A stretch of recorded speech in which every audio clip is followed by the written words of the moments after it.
तो प्यारे बच्चों, आज हम बात करने वाले हैं 12th क्लास के तीसरे चैप्टर जिसका नाम है आब्दू। तो जो है बेटा बोर्ड एग्जाम में 13 नंबर का पूछा जाता है। ठीक है, लॉन्ग टाइप का भी इसका एक क्वेश्चन पूछा जाता है। तो आज हम लोग बात करने वाले हैं आब्दू की। तो बात को इधर उधर बिल्कुल ना बढ़ाते हुए हम लोग टॉपिक की बात करेंगे।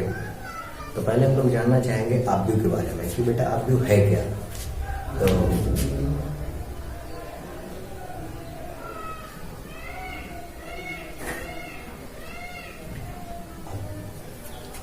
तो गणित की विविध शाखाओं के बारे में अध्ययन करने के लिए हमें आब्दू के ज्ञान की आवश्यकता पड़ती है। आब्दू गणित की सर्वाधिक शक्तिशाली साधनों में से एक है। तो आइए जानते हैं आब्दू के बारे में। तो वो पंक्तियों तथा संख्याओं को पंक्तियों तथा स्तंभों के रूप में व्यवस्थित करने पर जो हमें आयताकार सारणी प्राप्त होती है उसे आब्दू कहते हैं। ध्यान से सुनिए एक बार फिर से। संख्याओं को पंक्तियों तथा स्तंभों के रूप में व्यवस्थित करने पर जो हमें आयताकार सारणी प्राप्त होती है उसे आब्दू कहते हैं। देखिए फॉर एग्जाम्पल,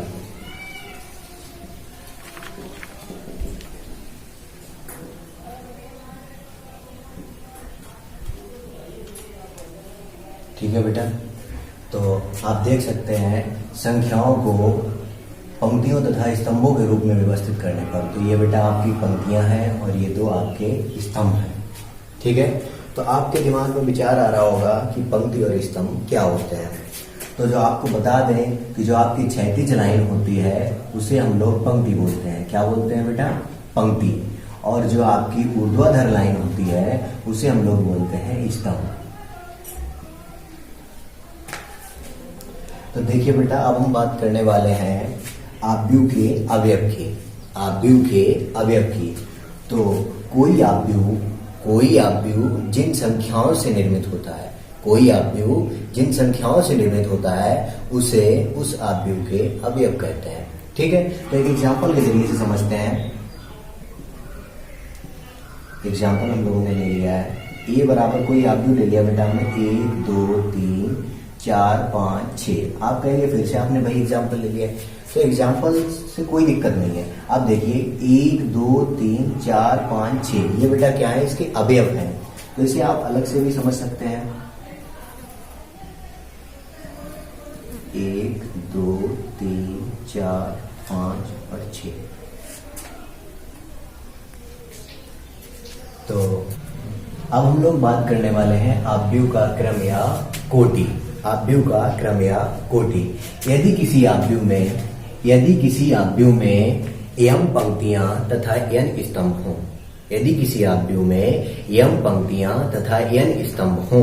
तो उसे m/n, इसे बेटा गुणा नहीं पढ़ सकते आप, इसे क्या पढ़ेंगे? y, मतलब m/n। यदि किसी आब्दू में m पंक्तियां तथा n स्तंभ हों तो उस आब्दू को m/n क्रम का या m/n कोटि का आब्दू कहते हैं। ठीक है, तो एक एग्जांपल ले लेते हैं इसके साथ हम लोग। एग्जांपल हम लोगों ने a बराबर ले लिया है 1 2 3 4 5 6। तो अब आप कहेंगे कि इसे हम लोग जो है कोटि या क्रम कैसे ज्ञात करेंगे इसका? तो हम लोग बहुत ही आसानी से लिख सकते हैं कि आब्दू का क्रम बराबर या आब्दू की कोटि बराबर।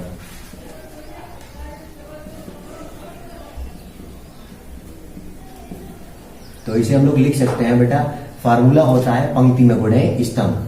तो आप देख सकते हैं इसमें 1 2 3 पंक्तियां हैं और 2 स्तंभ हैं। तो इसे हम लोग लिख सकते हैं 3/2। क्या पढ़ेंगे इसे बेटा? 3/2। तो आब्दू की कोटि बराबर आपने प्राप्त कर लिया है 3/2। अब आप कहेंगे कि आपने कैसे लिख दिया 3/2? तो आपको बता दें कि आब्दू की कोटि बराबर फार्मूला होता है पंक्ति में गुणे स्तंभ। याद रखिएगा, बहुत ही इंपॉर्टेंट फार्मूला है। इसे आप लिखना चाहें तो लिख भी सकते हैं। आब्दू की कोटि बराबर फार्मूला होता है पंक्ति में गुणे स्तंभ।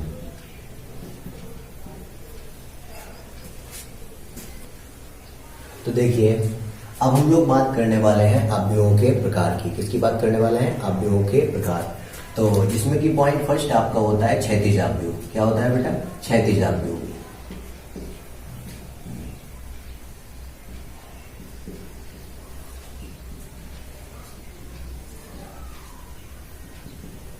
तो क्षैतिज अवयव, तो क्षैतिज अवयव की डेफिनेशन नहीं लिख पाएंगे, तो इसे समझ लीजिएगा।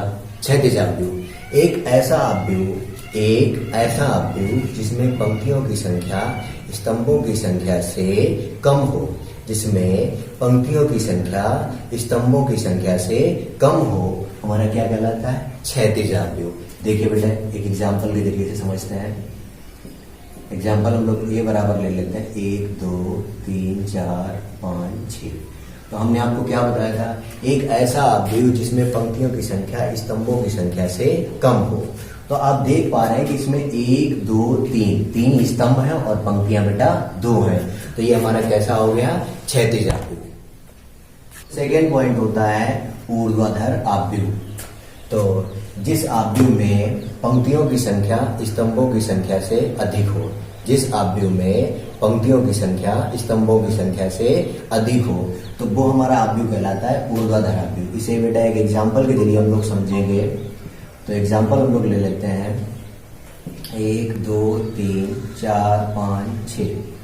तो हमने आपको एग्जाम्पल बताया हुआ था कि जिस अवयव में पंक्तियों की संख्या से स्तंभों की संख्या अधिक हो, जिस अवयव में पंक्तियों की संख्या स्तंभों की संख्या से अधिक हो, तो आप देख सकते हैं कि इसमें बेटा 2 स्तंभ हैं और पंक्तियां कितनी हैं? 3 हैं। तो ये हमारा क्या हो जाएगा? ऊर्ध्वाधर अवयव। तो थर्ड पॉइंट होता है हमारा वर्ग अवयव। थर्ड पॉइंट हमारा क्या होता है? वर्ग अवयव। तो वर्ग अवयव जिस अवयव में पंक्तियों की संख्या स्तंभों की संख्या के बराबर हो, जिस अवयव में पंक्तियों की संख्या स्तंभों की संख्या के बराबर हो, तो वो बेटा हमारा अवयव क्या कहलाता है? वर्ग अवयव। क्या कहलाता है? वर्ग अवयव। तो एक एग्जाम्पल के जरिए इसे भी समझते हैं। तो मान लिया हम लोगों ने ए बराबर में 1 2 3 4। तो आप देख सकते हैं ये 2/2 का अवयव है, मतलब बेटा इसमें 2 ही पंक्तियां हैं और 2 ही स्तंभ है।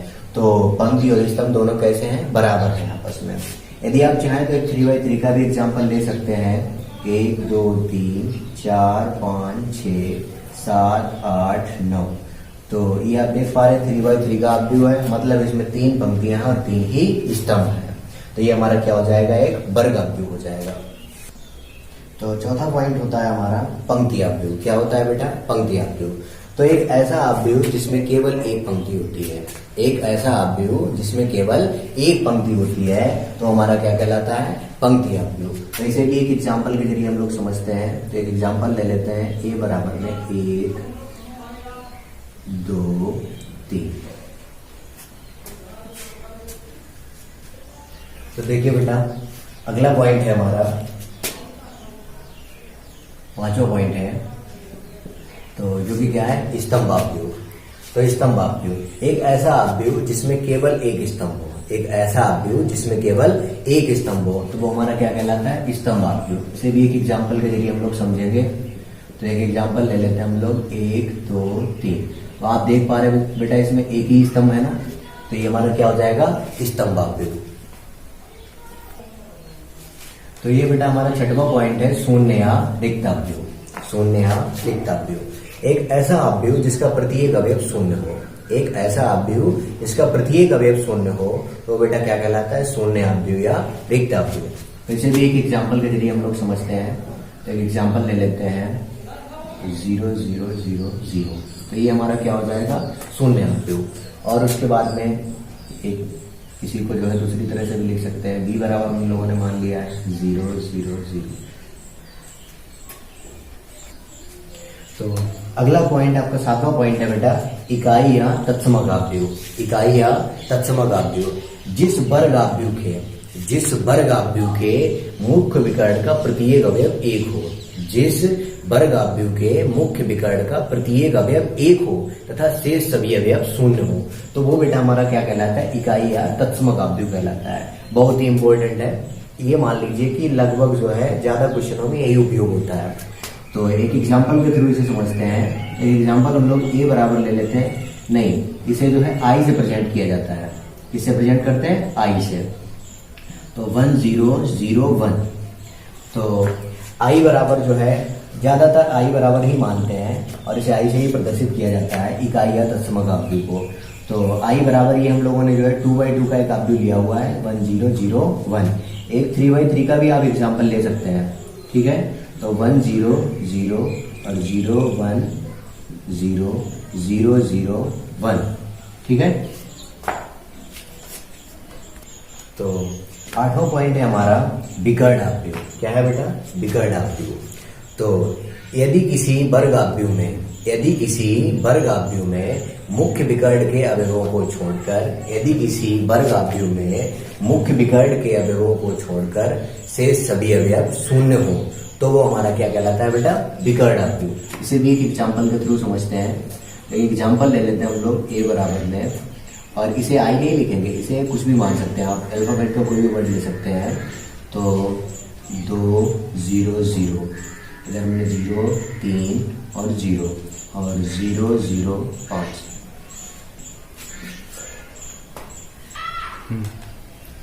तो नेक्स्ट पॉइंट है आपका दो आव्यूहों की समानता। क्या है बेटा, दो आव्यूहों की समानता। ये मान लीजिए बहुत ही इंपॉर्टेंट पॉइंट है और सबसे ज्यादा उपयोग होने वाला है। आप देखेंगे चैप्टर में बहुत ज्यादा क्वेश्चन आता है। तो दो आव्यूहों की समानता। तो पॉइंट फर्स्ट, ये डेफिनेशन जो है आपकी दो पार्ट में डिवाइड है, दोनों को अच्छे से समझना है आपको। और ये मैंने इसलिए लिख दिया है ताकि ये मान लीजिए कि बहुत ही इंपॉर्टेंट है, उसे आप भी नोट कर लीजिएगा क्योंकि ज्यादातर यही पूछा जाता है और 2 नंबर में या 1 नंबर में इसका क्वेश्चन पूछ लिया जाता है। तो पॉइंट फर्स्ट है आपका दो आव्यूह ए तथा बी। दो आव्यूह ए तथा बी तभी समान कहे जाएंगे यदि दोनों आव्यूह एक ही कोटि के हों। कोटि मतलब उनके लिखने का क्रम जो है वो क्या होना चाहिए, एक ही होना चाहिए।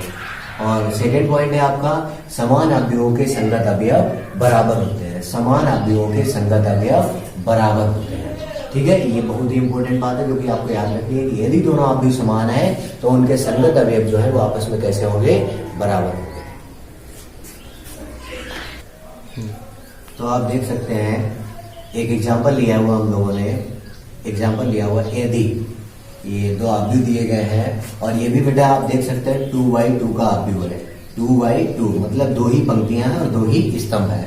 और आगे भी आप आव्यूह देख सकते हैं, ये भी बेटा 2/2 का है। तो इस तरह से आपसे क्वेश्चन दे दिया जाया करेगा और उसमें पूछ लिया जाएगा कि जैसे इसमें पूछा जा रहा है कि x और y का मान ज्ञात कीजिए। यहाँ पे लिख सकते हैं x और इक्वल टू क्वेश्चन मान और y और इक्वल टू क्वेश्चन मान, ठीक है। आपसे क्या पूछा जा रहा है, x और y। इसी तरह से प्रश्नावली में भी आपसे क्वेश्चन पूछे जाएंगे। तो हम लोग यहाँ पे लिख सकते हैं दो आव्यूहों की समानता की परिभाषा से। तो आप देख सकते हैं ये भी बेटा 2/2 का है, ये भी 2/2 का है। तो ये बात हम लोगों ने जो है दो आव्यूहों की समानता की परिभाषा में सीखी हुई है कि समान आव्यूहों के संगत अवयव बराबर होते हैं। ये बात हमें कैसे पता चली कि दोनों आव्यूह समान है, तो हमने देखा ये भी बेटा जो है 2/2 का आव्यूह है और ये भी 2/2 का है। तो दोनों आव्यूह जब 2/2 के हैं तो दोनों आव्यूह कैसे हो गए, समान हो गए। और ये बात हमें दो आव्यूहों की समानता की परिभाषा में पता चल चुकी है कि समान आव्यूहों के संगत अवयव बराबर होते हैं। कैसे होते हैं, बराबर होते हैं। तो हम लोग लिख सकते हैं दो आव्यूहों की समानता की परिभाषा से।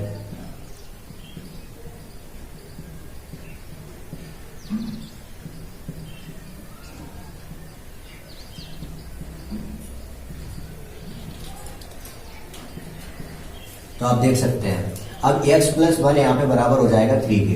तो x + 1 और इक्वल टू 3। तो x और इक्वल टू आ जाएगा 3 - 1 x और इक्वल टू 2। और नेक्स्ट टाइम हमें y की वैल्यू ज्ञात करनी है। तो y - 2 और इक्वल टू बराबर हो जाएगा 3 के।